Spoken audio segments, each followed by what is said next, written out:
Hello, everyone. This is Chrism, and I'd like to welcome you to this conversation about your Kundalini awakening experiences.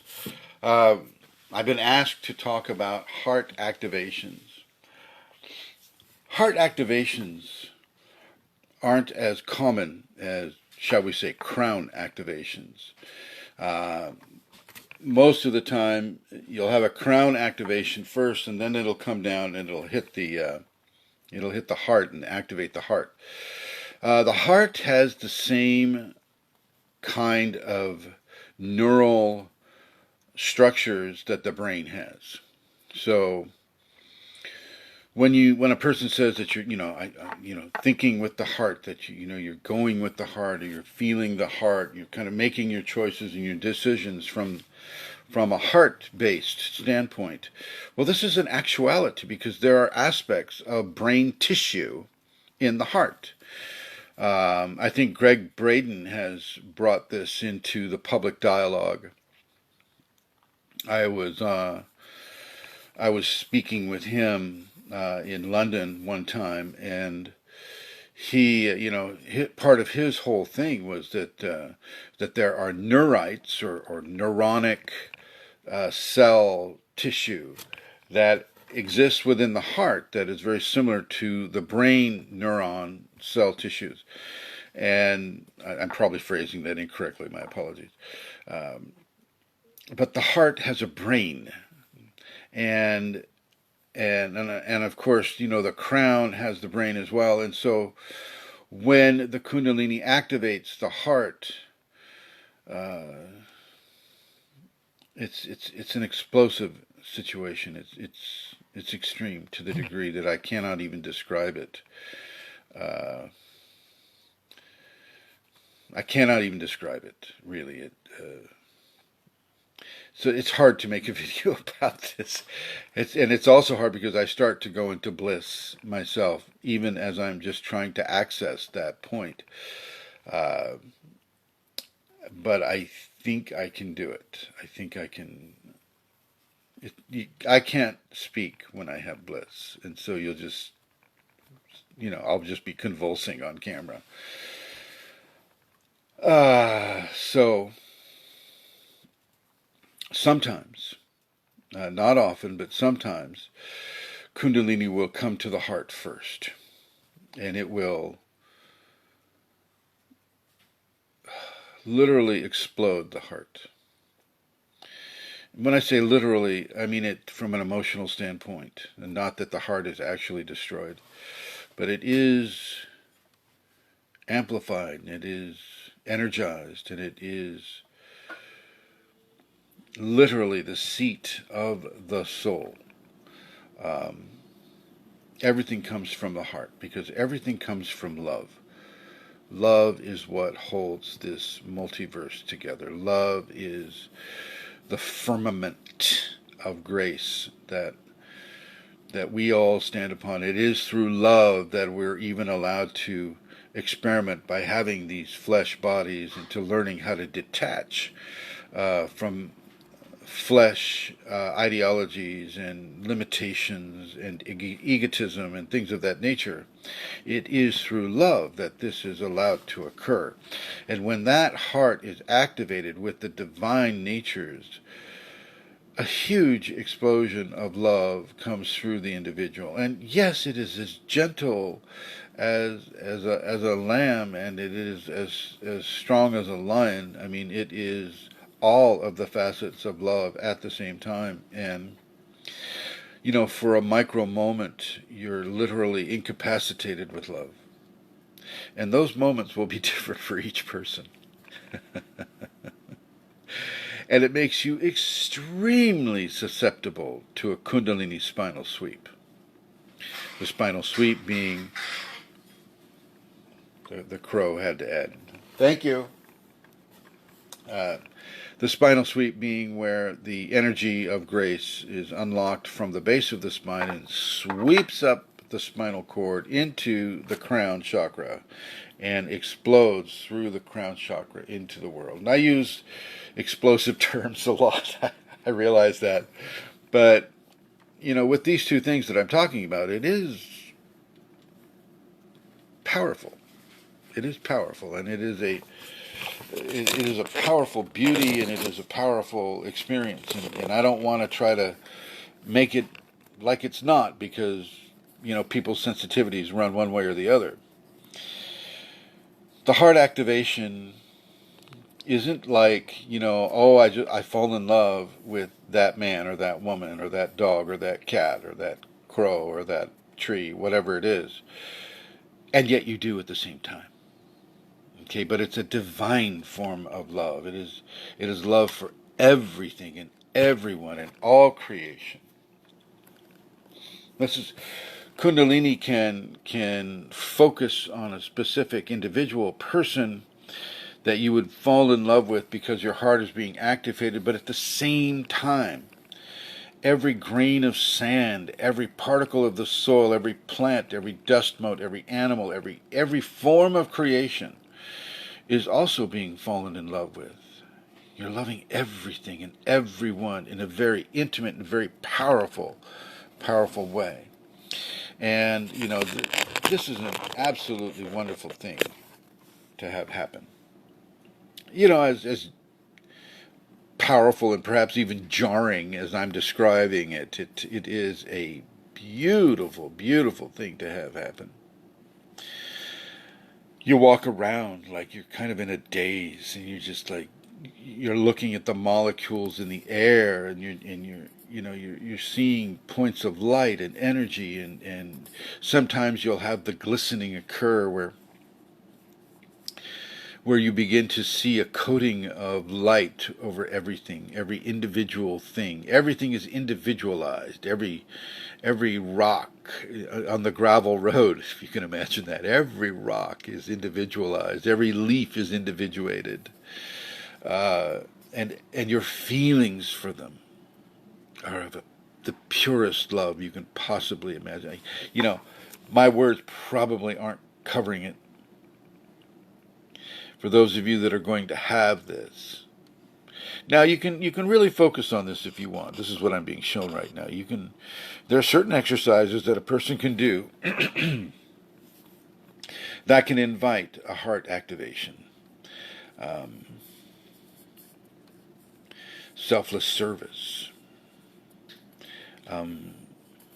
forgiveness, compassion, trust. Being that kind of a person with those qualities, that brings on a heart activation. Being able to express your love, in public and in private, and just having this level of appreciation for love that fills your radiance. When you have that level of love, there is very little that can disturb you. Seriously, very little to disturb you. People can do things that are, say, not right to you, and you forgive them almost immediately. And you realize that most of the sleepers in this world are basically 12-year-old kids in adult or older bodies. You can have senior citizens that are still like 12-year-old kids emotionally. Okay. So you forgive them instantaneously. It is, and it's not even an effort. It's automatic, and it's very important for you to allow this to flow through you. To allow this to flow through you, it is very, very important that this be allowed to happen, because it is and can be a precursor experience to the Kundalini awakening itself on the crown. Crown. There is no one body area or one body part that is more important than any other body part on the human, because all cells represent all body parts. The cells that make up your teeth, and the cells that make up your eyes, the cells that make up your big toe, they all represent the entire complete blueprint of the human body that you are now inhabiting, that is now part of your experience on this world.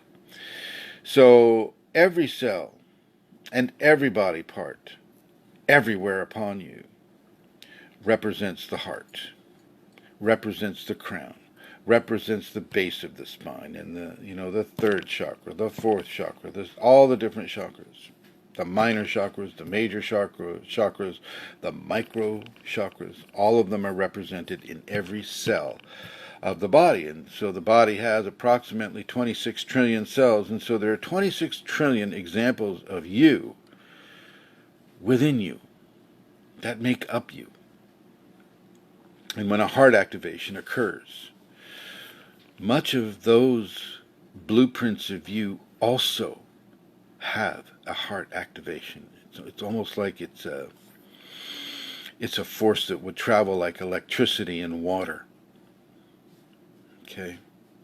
So when that heart activation occurs, every aspect of you, 26 trillion aspects of you, have that happening to them. And science, our vaunted science has measured that each cell in the body has the potential to give off about 1 volt of electricity, and you have 26 trillion volts of potential electricity within you. 26 trillion with a T. Okay? 26 trillion volts of potential electrical power within you. And that is all held together by love. And when you increase the power of the love that's coming through you, like with a heart activation, it boggles the mind at what is actually happening to you. And the scenario is that as you have this happen, your body is not, you're not having spontaneous human combustion. You're not having any of this stuff that, a scientific mind might presume would happen. Because we're built to have this. Our whole lives, we are a carrier of divinity. We carry the divine promise within us all the time, every day of our lives. We carry that. Okay. And when it is time for a heart activation to occur, the body's ready. The 26 trillion cells are ready. The 26 trillion heart activations are ready to occur. Now I can sit here and say these words, but these words are meaningless compared to the actual event. The actual event is so far beyond what I can use this limited form, my limited vocabulary to even pronounce, but it is there. I have had it. Other people have had it. And it is so beautiful, and it is so in line with the spinal sweep and the merging, you might say, the merging of the heart brain with the crown brain. So the merging of the fourth and the seventh.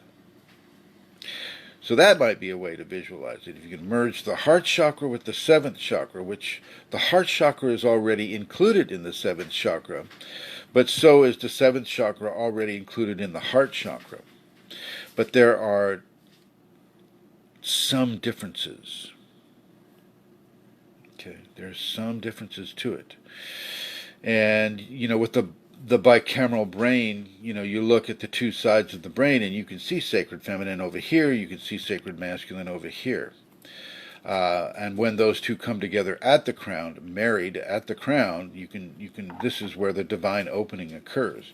But before the divine opening occurs in the crown, the heart chakra can experience its own divine infusion. And this is what we're calling the heart chakra activation. And I just want to send out the blessings to you who are ever having this. And if you ever have this in your life, you'll feel it. You'll know the difference, too, between the spinal sweep for the crown and the earth-shattering levels of love from a heart activation. As I said, you can bring it on with strong levels of forgiveness, strong levels of tolerance, strong levels of gratitude, strong levels of expressed love.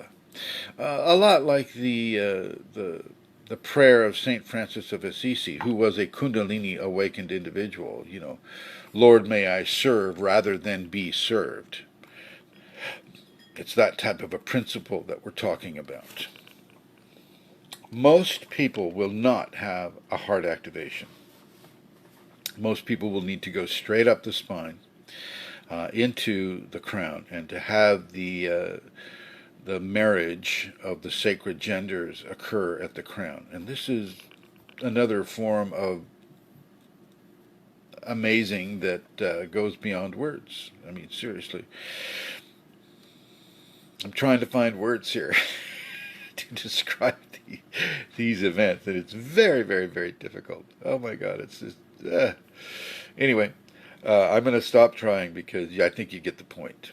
You get the point. And I want to say hello to Ayman Hamoud. Ayman Hamoud is our new moderator for the Kundalini Awakening ! So I'd like to congratulate him. I'd also like to make a few announcements. Having a Shaktipat, we're about 4 days away from Scatterfield designation, and for those of you that are interested in taking the Shaktipat from me, then you'll want to come over to a group called Chrism Kundalini Shaktipat. It is a 25-day Shaktipat. It is not just me waving my hand over your picture. You're actually doing some work with it, owning it, earning it, and having it own you at the same time. And so it's very, very, it can be very powerful for people depending on how much they're willing to go with it. So that is happening, and on September 11th, 2019 at 3 a.m. is when I will be, actually September 12th at 3 a.m. I'll be assigning scatter fields, and you can't have the Shaktipat without having a scatter field. That is one of the points of a long distance Shaktipat. That's for me and how I give it. That is how it is given. So if you are interested in the Shaktipat, go to Chrism Kundalini Shaktipat on the Facebook group, and put a picture up there, make a declaration giving me permission to apply a scatter field, and that you will do the safety protocols, and that you will make your contribution of material wealth as well as has been designated by grace. So there is that. There may be a seminar that is being developed for Europe, and that will be happening in the last weekend of May, and the venue has already been selected, the program has already been put together, and so I'm just looking at levels of interest that people may have in attending in Europe a Kundalini Awakening seminar. So you might also want to look into that. If you want to fly from the East Coast to somewhere in Europe, then I encourage you to do so. You can private message me of your interest. And for those that are truly interested and truly willing to make a non-refundable deposit, then you will get the location of where that seminar is. Okay, so there you have it. I have to do it that way because, I get a lot of resistance from some quarters that would come and try to disrupt things. And so this way, it's, we have the opportunity to keep the peace. Anyway, thanks for watching.